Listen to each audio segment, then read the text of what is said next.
Благодарам, председателе. Почитувани колеги, почитуван председателе. Прво, една забелешка. Мислам дека ова законско решение требаше да биде уште на минатата седница. И досега, доколку се усвоеше, а не гледам причина зашто не би се усвоило, да течеше дебатата, па и веќе да беше на комисијска расправа истиот усвоен. Образложите потребата, тоа е процедурално. Процедурално немате право. Имам право да си ја кажам. Образложите го предлогот. По однос на законското решение, да објаснам и за пратениците, но и за јавноста.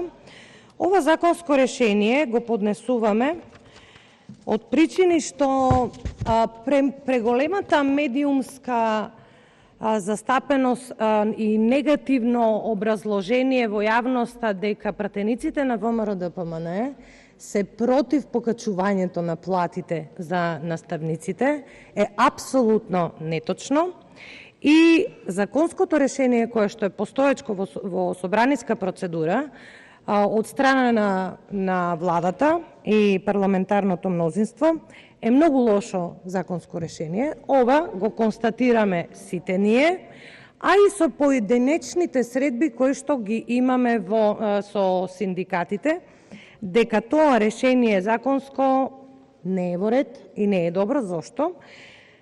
Прво, врши голема партизација и дискриминација на наставниот кадар. Неколку примери ќе дадам само. Со 10 часа наставник не може да има плата како наставник кој што има 20 часа.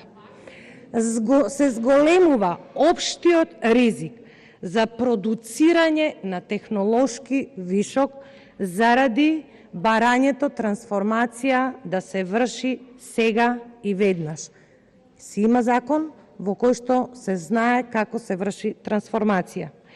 Намалување на квалитетот на образовниот процес. Тоа се трите основни причини заради кои што законското решение кое што е во собраниска процедура не е добро и не може да биде прифатено. Доколку на сите нас ни е приоритет плаќањето, односно платите на наставниците, тогаш го предлагаме ова законско решение, кое што на некој начин ќе помогне како една законска основа за почитување на колективниот договор и конечно оваа влада, која што 5 години владее со државата, да свати дека не може да ги манипулира наставниците и наставниот кадар и ако сакаше досега да им го реши социјалниот статус и нееднаквоста на платите, можеше да го реши со почитување на колективниот договор кој што постои и денеска. Но бидејќи тоа не го гледаме, а гледаме медиумски спинови, затоа, почитувани колеги, ве повикувам да го изгласаме заедно ова законско решение, да почне да се решава социјалниот статус на наставниот кадар и да почнеме од тука, а за следните законски решенија да најдеме начин, диалог, како тие законски решенија да ги направиме уште подобри.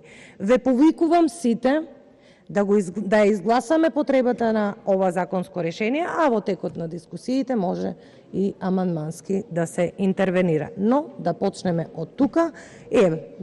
Законското решение практично кое што вие го поднесовте, но тргнат делот за партизација и неквалитет во образованието и еве прилика, почитувани колеги, почитувани колеги, почитувани мои колеги од владеачкото мнозинство, прилика да се изјасните дали сте за покачување на платите на наставниот кадар или не. Благодарам.